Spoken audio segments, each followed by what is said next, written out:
G'day, my name is Ryan King. I'm one of the senior legal advisors at SEESA Labour. Good day, my name is Johan Plessis. I'm also one of the legal advisors at SEESA in Pretoria. So today's topic is an interesting one. It's very topical because everybody's speaking about it. Is regarding COVID-19 and how to get your workplace ready for the return of staff. In addition to that, we'll also cover an aspect of what to do when employees refuse to come back to work out of a fear that they may contract COVID-19 in the workplace. So Johan, let's get into it. What should employers be doing in order to get their workplaces ready for the staff considering COVID-19? Yeah, thanks, Ryan. Look, most importantly and first and foremost, employers must implement a risk assessment. The risk assessment basically is identifying all the risk areas around the work, doing a walkabout, seeing what's the high risk areas, especially where there is contact points like biometric system, printers, bathrooms, places like that. That is a high risk of where the virus can contract. Employers must ensure that all employees are aware of the risk assessment and also implement a COVID-19 policy to make employees aware of the risk assessment and the policy in the workplace. Absolutely. So it's important that not every workplace is going to be identical. So you can't have a one suits all approach when it comes to ensuring workplaces are sanitized and ready for COVID-19. So it's absolutely vital that employers utilize either a safety officer who's well versed in occupational health and safety and do an absolute walkthrough through the workplace and identify where potential risks are, and then have specifics put in place as to what to deal with, and then train the staff regarding what procedures are in place in the workplace, what steps they need to take, particularly when it comes to biometric systems and high risk areas. And it's important that they utilize the safety equipment provided. Yeah, 100%, Ryan. Look, some of the specifics that you mentioned that the company can implement is desanitization of the company, also providing them with screening procedures and putting it in a register. Those are crucial elements that the company must implement and keep record of in the workplace. It's effectively that the registers are going to be the only source of information to an outsider coming to do, say, for instance, an inspection, should there be a need to do so. And that register will indicate exactly what measures and how consistent the company applies those measures in the workplace. And I think it's also important to note that employees need to be trained as to what's expected of them. And that's where the COVID-19 policy comes to the fore. Would you agree with that? Most definitely.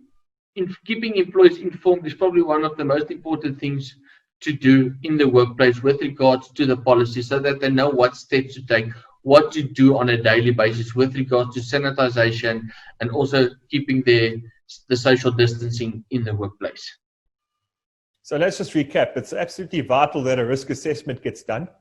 And during that risk assessment, certain measures need to be then taken and specific steps need to be included in a policy that then indicates to staff what is expected of them, what the company expects, they can expect from their company or their employer. And then obviously employees have to be trained on that so that they understand exactly what's going on. Yeah, that's correct. And also the company must just ensure that they provide the employees with the necessary PPE, and also should they work in close proximity with each other, the necessary social distancing will be applied in the workplace. So let's then deal with the next topic. We've gone through this massive economical expense of getting all the COVID-19 risk assessments done. We've managed to obtain PPE for every staff member. And we feel that we're ready to go and people should be coming back. What do I do if I have an employee who refuses to come back? Yeah, Ryan, you always have that one employee that's a bit difficult, that will obviously refuse to come back to work due to a fear of contracting the virus. Look, unfortunately, there was a consolidated directive that was issued by government. And unfortunately, the employee has a right to refuse to come back to work if he fears that he is an imminent threat of contracting the virus. However, the employee must inform the safety officer as well as the employer that he will refuse to come back to work. And that he must then obviously then indicate to his employer what his concerns are regarding why he refuses to come back to work.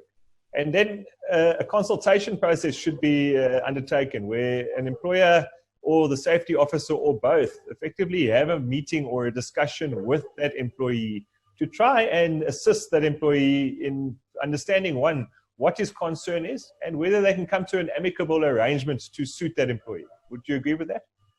Most definitely, yeah. Getting the safety officer involved will also be a crucial part of that.